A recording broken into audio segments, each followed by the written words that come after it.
दिल्ली विधानसभा चुनाव की शुरुआत ऑल इंडिया मजलिस इत्तेहादुल मुस्लिमीन पार्टी की तरफ से कर दी गई है।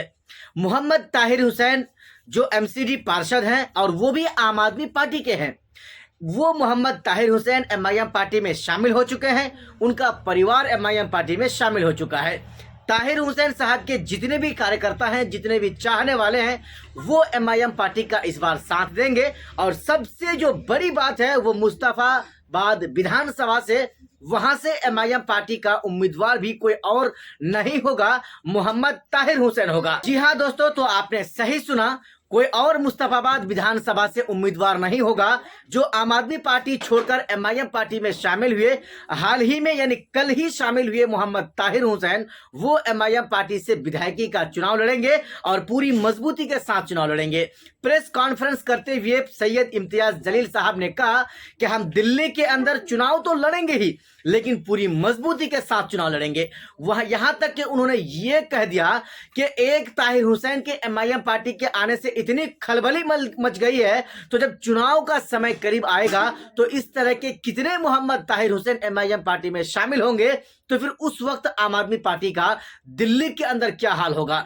दोस्तों, जिस तरह से लोगों की मोहब्बत सैयद इम्तियाज जलील साहब को देखने को मिला, सैयद इम्तियाज जलील साहब जब शाम के वक्त मुस्तफाबाद विधानसभा के अलग अलग जगह में पहुंचे, लोगों से मिलने के लिए पहुंचे, तो लोग इतना प्यार उनको दे रहे थे, इतनी मोहब्बत उनसे कर रहे थे, तो मैं आपको क्या बताऊं, वीडियोस के अंदर आपने देखा होगा कि वहां पर जनसैलाब उमड़ गया था। जी हां, क्योंकि एमआईएम पार्टी के सैयद इम्तियाज जलील साहब भले ही 2024 में 2 चुनाव हार गए हों, पहले लोकसभा का चुनाव हारे, उसके बाद फिर से विधानसभा का चुनाव हारे, लेकिन जो लोगों के अंदर जो उनकी चाहत है, उनका जो प्यार है, वो अभी भी कम नहीं हुआ है। लोग कहीं उससे भी ज्यादा इम्तियाज जलील साहब से मोहब्बत करने लगे हैं।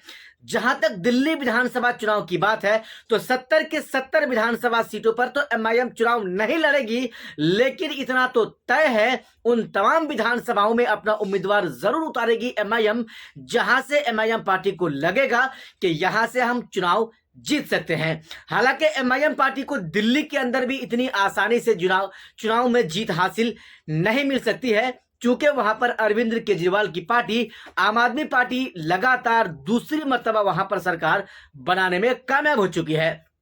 लेकिन जो इस बार का जो माहौल है वो अलग सा लग रहा है, वो बदला बदला सा लग रहा है। महाराष्ट्र के मुसलमानों ने ओवैसी को कबूल नहीं किया।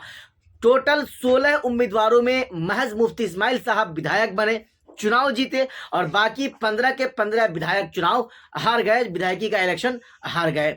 ठीक उसी तरह से एमआईएम पार्टी उत्तर प्रदेश में तो कामयाबी उनको नहीं मिली थी, अब हाल ही में महाराष्ट्र में कामयाबी नहीं मिली, लेकिन दिल्ली के अंदर जो वो चुनाव लड़ने जा रही है, दिल्ली के अंदर क्या उनको कामयाबी मिलेगी या नहीं, दिल्ली का मुसलमान ओवैसी को अपना नेता मानेगा या नहीं, या फिर दिल्ली का मुसलमान अरविंद केजरीवाल को ही अपना नेता मानेगा, इस बार फिर से तीसरी मर्तबा, ये तो आने वाला समय बताएगा। लेकिन जो माहौल कल के बाद से बदला है, इम्तियाज जलील साहब ने तो कह ही दिया है, ऐलान कर ही दिया है कि मुस्तफाबाद से ताहिर हुसैन साहब चुनाव लड़ेंगे।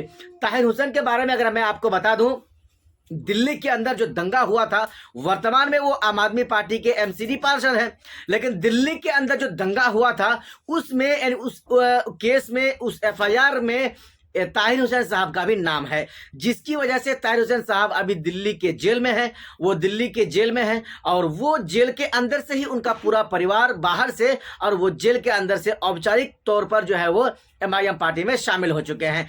ताहिर हुसैन साहब की किस्मत बहुत अच्छा है। लोग ये सोचते हैं कि ताहिर हुसैन को हम चुनाव जिताकर उनको जेल से बाहर करने का हम काम करेंगे। बाकी लोगों का और क्या सोच है, लोग तो ओवैसी साहब को महाराष्ट्र में कबूल नहीं किए, क्या दिल्ली में भी कबूल नहीं करेंगे। लेकिन ओवैसी फिर से मुसलमानों पर भरोसा करते हुए, भरोसा जताते हुए दिल्ली जा रहे हैं, दिल्ली का विधानसभा चुनाव लड़ने का वो ऐलान कर रहे हैं, ये वो हिम्मत अपने दिल के अंदर जुटा रहे हैं। तो ठीक उसी तरह से मुसलमानों को भी उसको कबूल करना चाहिए, मुसलमानों को भी उनके उम्मीदवार जो भी और जहां से होंगे उनको वोट करना चाहिए। हालांकि ओवैसी न सिर्फ मुसलमानों की बात करता है बल्कि दलितों की बात करता है, आदिवासियों की बात करता है और अति पिछड़ा लोगों की भी वो बात करता है और हर उस तमाम लोगों की, तमाम जातों की बात करता है जिनकी आवाज को दबाने की कोशिश की जा रही है जालिमों द्वारा। ओवैसी हमेशा से ही, चाहे वो मुसलमान हो या हिंदू हो, जिन पर जुल्म किया जाता है, जो मजलूम होता है, उनके साथ वो खड़ा होता है। उनकी आवाज को वो विधानसभा और लोकसभा में वो खुद उठाते हैं और विधानसभा में अलग अलग राज्यों में ओवैसी का अलग अलग विधायक उठाते हैं। बाकी दोस्तों, आपको क्या लग रहा है, ओवैसी को यानी एमआईएम पार्टी को दिल्ली के अंदर चुनाव लड़ना चाहिए या नहीं लड़ना चाहिए? आप हमारे इस वीडियो के नीचे कमेंट बॉक्स में अपनी राय हमें आप जरूर बताएं।